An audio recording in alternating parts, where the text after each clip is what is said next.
go online and buy things with Zimbabwean money.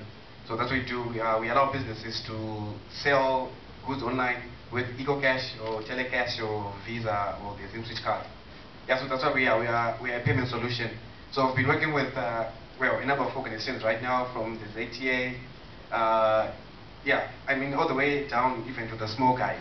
You know, for example, I don't know if you've heard of even Zimbo Kitchen. They sell cooking books online. Yeah, so working with all kinds of startups. Yeah, because you know it was an obvious challenge that yes, we can talk about tech, but then if I can sell products online, then you know my website is useless. I just get page views and no money from that. Yeah, so that's the problem we're solving. And then our most recent product, it's called Traction Engine. So what we're doing is we're helping the biggest media companies in the country to sell advertising online. For example, say you want to advertise on, well, let's say TechView, for example. You would have to call them in and then go to their office, and then you pay the money, then you go home, then you have to send email to the webmasters with your ad. So we just automated that. So you know, so now we've allowed them to sell advertising to people who have been outside Zimbabwe. So you just go to the website, then you upload your advert, you pay for it, and then it's running. But then yeah, so my story before the startups, I guess I'm just your regular person, but yeah. So I wanted to do, I think, something to do with engineering, but then somehow I got into programming as a hobby. Then after my A levels, I just got a job. It should be G Telecoms, yeah, for the famous G Type. Yeah. So with the technical guys behind the microphone, but yeah, yeah. But then since then they've improved. Yeah. So now they're actually a better brand. Yeah. So there, I just got a job, and that's where I think I actually considered seriously doing IT as a career, and not just playing with computers like all young boys used to do. Yeah. So then afterwards, that's when I did my first attempt at launching a business. Well, of course it didn't. I mean, it failed totally. And then yeah, so yeah, and then I got on to the next one. Because I was at UZ at the time. Well, no, I was about to start at UZ. So I learned something. It was called Rent to Buy. So it was basically a website connecting people all over Zimbabwe. Who look, yeah, like let's say my house. I want someone for my one room.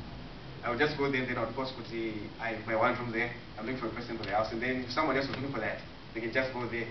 Yeah, so the challenge now was, getting too money tight since there were no payment options. But then, I was naive and young. So I left my job and said I'll do this full time. And it crashed and I went so broke. It was bad. Yeah. And then I was at school at the time. So the site was doing great. It had a lot of traffic. But then there was no way I could make, substantial money from it. So now I was at school and then I was broke and then I was paying for my school. So now it was hard. So now I got into both, school and startups. So then I decided to quit school. So I quit school. And then my business crashed. So I had nothing to hold on to. So I spent the next 3 weeks, just working hard and saying, you know what, this payments problem is annoying. So I would stay in bed, and then in the morning I get up. Food would come in from the thanks to my little sister. I would eat. Then I would continue working up until the night, or maybe when I need to go to the bathroom. And so that was it. Yeah, and then that's when we finally launched the product. And then so I guess what I learned is that even though we complain that Zimbabwe is a small market, it's just because we can't sell. Maybe that's our problem. Mistake is we're solving novel problems. We're creating what people term nice to have products, not must have. So but then if you get must have product, you can really live off your online business. I mean, you complain that there's only like, I don't know how many people are online right now. The last stat, I wonder, 2 million, 4 million. 5.3 million people are online. 5.2 million of those are for mobile devices. Okay, So so usually the first excuse techies use for not being able to make money online is that our market is too small. But then really, if you can sell to 5 million people, then what's your guarantee that you sell to a billion? So we decided to just stick to Zimbabwe and then try and build businesses here, because with some opportunities to go outside, the country and join, like I don't know if she wants to go and join Facebook, but I just said, you know what, let's just try here. If the worst comes the worst, I don't know, just work as a network admin or something. But then so we did stick to it, and we did not even have one connection anyway. I guess maybe that's the reputation capital with none of that.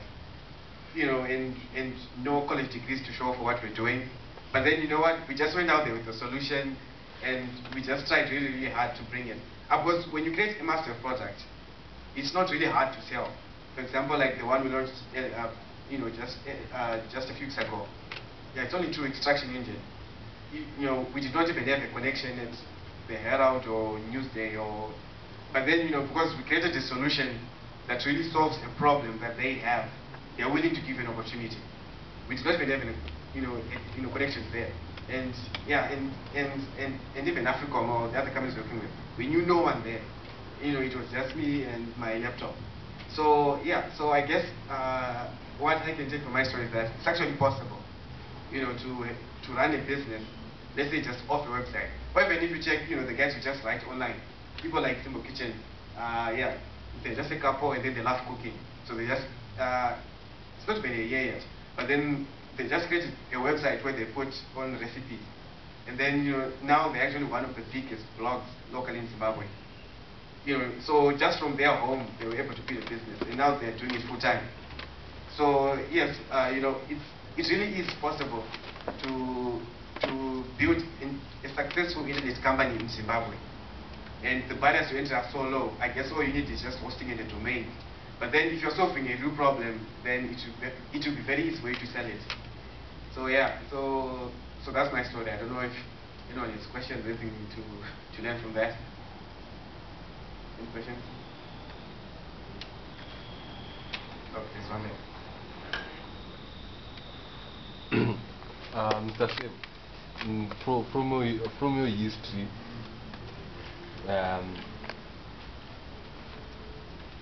from your history, that I heard, you said you dropped out of college. Is it true or false? Dropping out makes it sound awesome and planned, and I left school. you left school? I left school. So yeah, in a space of a month or two, I think. Okay. So would you advise someone to drop from school if he comes with a brilliant idea? No. Or if you're leaving a job, I don't see the justification. Because usually, to build your project, yes, you need maybe 3 months of hard work building your project. But then after you're done, just spend the whole day selling, which you can do from your job or from college. But then for me, the case was that I was really broke at the time.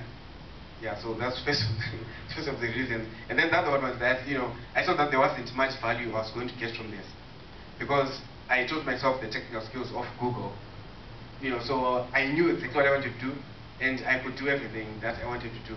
Because, if I couldn't figure something out, I would just Google it.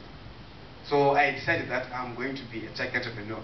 I mean, I knew that from my high school days, but that's when I launched my other business. I was still at school. So I knew exactly what I wanted to do, and then there was nothing I was going to draw from school, since my intention was never to work at a company.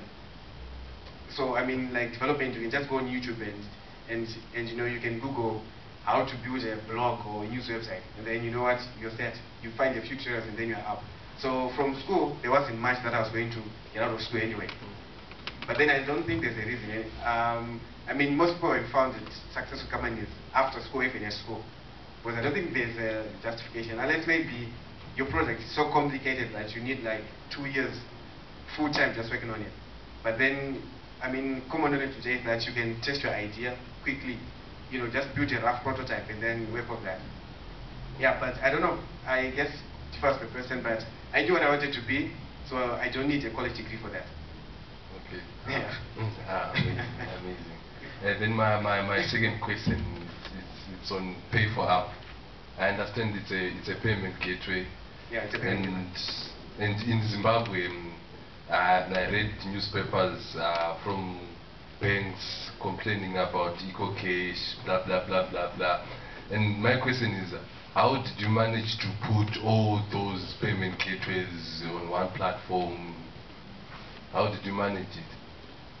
Mostly Google, but in terms of Zim policies and... Well, you notice there aren't even that strict policies locally. We're just afraid to find out what they are.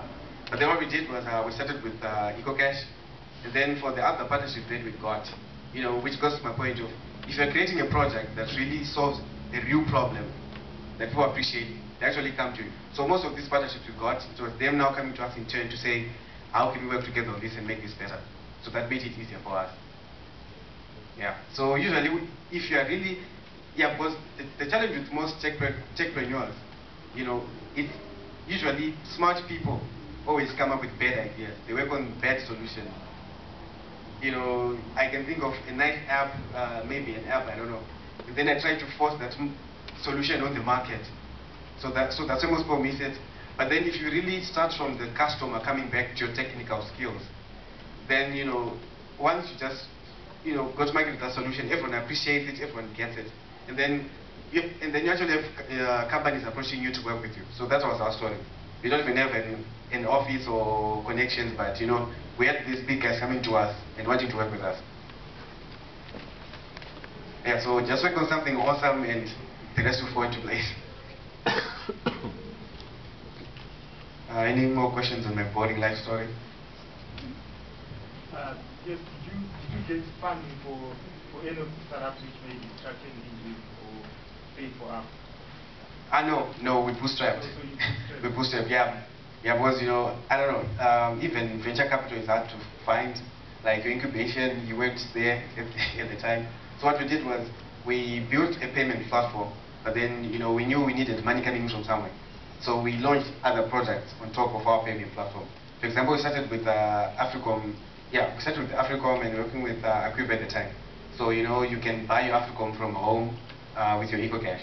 So, you know, we just found, you know, creative ways to make money off our platform while the market starts. Because even when we started, you know, locally people just knew you can't make money from your website. So now we knew we were starting a market where we had no customers. So we just found ways to make money off our own platform while everything else falls into place. So now, you know, we've reached that point where we now have enough customers. I'm not worried about that.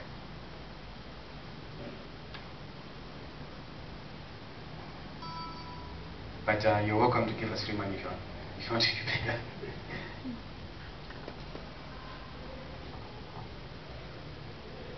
Right. Okay, right, maybe